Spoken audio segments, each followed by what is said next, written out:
A street cleaner dares to sing while working. At first, people laugh.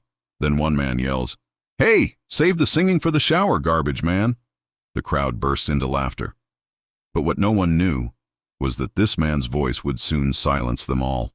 His name was Daniel, a poor, quiet man, overlooked and forgotten. Every day he pushed his broom while the world rushed past. To most, he was invisible. To some, he was a joke. Office workers in their polished suits pointed and sneered. "Look at him," one whispered, "pretending he's a superstar." Another laughed. "Yeah, more like superstar of the trash cans." But Daniel didn't fight back. He only sang louder. His voice, raw, powerful, full of pain, rose above their insults. The crowd grew bolder. They circled around him, holding up their phones. "Sing us another one, cleaner boy." They mocked him, promising to make him go viral for being awful. Daniel stopped for a moment. The silence was heavy. He could have walked away in shame.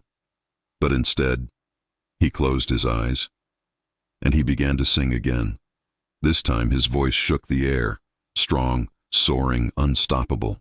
For a moment, even the mockers fell silent. But fate was listening.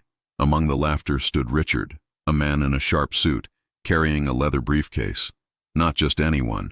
Richard was a music talent scout, a man who had discovered voices that shook stadiums. And now he couldn't move. He couldn't breathe. Because what he heard in Daniel's song was greatness. He stepped forward.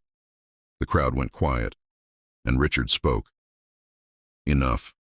The mockers shifted uncomfortably, but Richard's eyes stayed locked on Daniel. "What's your name?" he asked. "Daniel," he whispered. "Daniel, do you know what you have?" Daniel shook his head. He looked embarrassed, clutching his broom like a shield. Daniel had never had lessons. No stage, no teacher, no spotlight. Only nights of singing to himself while sweeping the streets, and memories of his mother.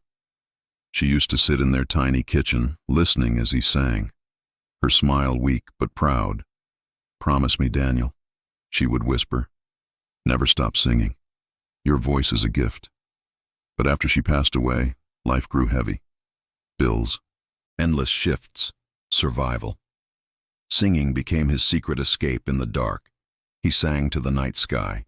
He sang to the empty streets. He sang to keep his mother's promise alive. But no one else ever listened. Until now. Richard's voice broke through his thoughts. "Daniel, your voice doesn't belong to the streets. It belongs on the stage." Daniel shook his head. "No one's ever believed in me. They just laugh." Richard stepped closer. "Then let me be the first." For days, Daniel wrestled with doubt. Was this man serious? Could his life really change? Or was it another cruel trick? But Richard kept his word. He gave Daniel a chance, a real audition, a chance to sing in front of people who mattered. Weeks later, Daniel stood under bright lights, not on the street but in an audition hall. The microphone trembled in his hand. His heart raced. The judges stared at him, waiting.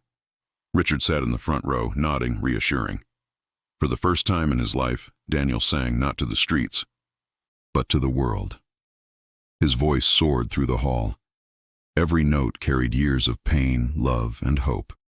The sound echoed off the walls, filling every corner of the room. Judges gasped. Audience members leaned forward in awe. People watching wiped away tears. And far away, the same office workers who once mocked him now stared at their phones, shocked as Daniel's audition trended online. "That's him?" one whispered in disbelief. "The street cleaner?" But the crowd inside the hall already knew the truth. When Daniel finished, the judges rose to their feet. Applause thundered, and Richard smiled proudly. The street cleaner had become a singer. But that was only the beginning. More auditions followed, more stages, more eyes that could finally see what had been hidden for so long. Daniel's voice reached further than he ever dreamed. Clips of his performances spread online. Millions heard him. Millions believed in him. And the same city that once mocked him now claimed him as their own. Months later, Daniel stood on a grand stage. A full theater, packed with people. Spotlights blazing down. The crowd roaring his name. He bowed, humbled, tears shining in his eyes. He thought of the streets he once swept, of the laughter that once cut him down, of his mother's voice, whispering that he had a gift, and of the man who saw what no one else did, from brooms to ballads, from mockery to music, from forgotten to unforgettable. Daniel proved that worth isn't measured by a uniform or a paycheck. It is measured by the courage to keep singing, even when the world tells you to be silent, because silence would have been easier, quieter, safer. But courage demanded a song, and in the end, the world listened. Never underestimate those you look down upon, because sometimes their voices were meant to rise higher than you could ever imagine.